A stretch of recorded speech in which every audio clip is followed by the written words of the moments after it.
Lévitique chapitre 16. L'Éternel parla à Moïse après la mort des deux fils d'Aaron qui moururent en se présentant devant l'Éternel. L'Éternel dit à Moïse, parle à ton frère Aaron, afin qu'il n'entre pas en tout temps dans le sanctuaire, au-dedans du voile, devant le propitiatoire qui est sur l'arche, de peur qu'il ne meure, car j'apparaîtrai dans la nuée sur le propitiatoire. Voici de quelle manière Aaron entrera dans le sanctuaire. Il prendra un jeune taureau pour le sacrifice d'expiation et un bélier pour l'holocauste. Il se revêtira de la tunique sacrée de lin et portera sur son corps des caleçons de lin. Il se ceindra d'une ceinture de lin et il se couvrira la tête d'une tiare de lin. Ce sont les vêtements sacrés dont il se revêtira après avoir lavé son corps dans l'eau. Il recevra de l'assemblée des enfants d'Israël 2 boucs pour le sacrifice d'expiation et un bélier pour l'holocauste. Aaron offrira son taureau expiatoire et il fera l'expiation pour lui et pour sa maison. Il prendra les 2 boucs et il les placera devant l'Éternel à l'entrée de la tente d'assignation. Aaron jettera le sort sur les 2 boucs, un sort pour l'Éternel et un sort pour Azazel. Aaron fera approcher le bouc sur lequel est tombé le sort pour l'Éternel et il l'offrira en sacrifice d'expiation. Et le bouc sur lequel est tombé le sort pour Azazel sera placé vivant devant l'Éternel afin qu'il serve à faire l'expiation et qu'il soit lâché dans le désert pour Azazel. Aaron offrira son taureau expiatoire et il fera l'expiation pour lui et pour sa maison. Il égorgera son taureau expiatoire. Il prendra un brasier plein de charbon ardent ôté de dessus l'autel devant l'Éternel et de 2 poignées de parfum odoriférant en poudre. Il portera ces choses au-delà du voile.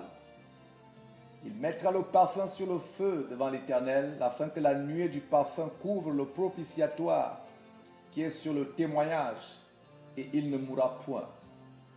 Il prendra du sang du taureau, et il fera l'aspersion avec son doigt sur le devant du propitiatoire vers l'Orient. Il fera avec son doigt 7 fois l'aspersion du sang devant le propitiatoire. Il égorgera le bouc expiatoire pour le peuple, et il emportera le sang au-delà du voile. Il fera avec ce sang, comme il a fait avec le sang du taureau. Il en fera l'aspersion sur le propitiatoire et devant le propitiatoire. C'est ainsi qu'il fera l'expiation pour le sanctuaire à cause des impuretés des enfants d'Israël et de toutes les transgressions par lesquelles ils ont péché. Il fera de même pour la tente d'assignation qui est avec eux au milieu de leurs impuretés. Il n'y aura personne dans la tente d'assignation lorsqu'il entrera pour faire l'expiation dans le sanctuaire, jusqu'à ce qu'il en sorte. Il fera l'expiation pour lui et pour sa maison, et pour toute l'assemblée d'Israël. En sortant, il ira vers l'autel qui est devant l'Éternel, et il fera l'expiation pour l'autel. Et il prendra du sang du taureau et du bouc, et il la mettra sur les cornes de l'autel tout autour. Il fera avec son doigt 7 fois l'aspersion du sang sur l'autel. Il le purifiera et le sanctifiera à cause des impuretés des enfants d'Israël. Lorsqu'il aura achevé de faire l'expiation pour le sanctuaire, pour la tente d'assignation et pour l'autel, il fera approcher le bouc vivant. Aaron posera ses 2 mains sur la tête du bouc vivant et il confessera sur lui toutes les iniquités des enfants d'Israël et toutes les transgressions par lesquelles ils ont péché. Il les mettra sur la tête du bouc, puis il le chassera dans le désert à l'aide d'un homme qui aura cette charge. Le bouc emportera sur lui toutes leurs iniquités dans une terre désolée. Il sera chassé dans le désert. Aaron entrera dans la tente d'assignation. Il quittera les vêtements de lin qu'il avait mis en entrant dans le sanctuaire et il les déposera là. Il lavera son corps avec de l'eau dans un lieu saint et reprendra ses vêtements. Puis il sortira, offrira son holocauste et l'holocauste du peuple, et fera l'expiation pour lui et pour le peuple.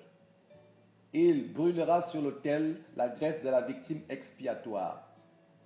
Celui qui aura chassé le bouc pour Azazel lavera ses vêtements et lavera son corps dans l'eau. Après cela, il rentrera dans le camp. On emportera hors du camp le taureau expiatoire et le bouc expiatoire dont on a porté le sang dans le sanctuaire pour faire l'expiation. Et l'on brûlera au feu leur peau, leur chair et leurs excréments. Celui qui les brûlera lavera ses vêtements et lavera son corps dans l'eau. Après cela, il rentrera dans le camp. C'est ici pour vous une loi perpétuelle.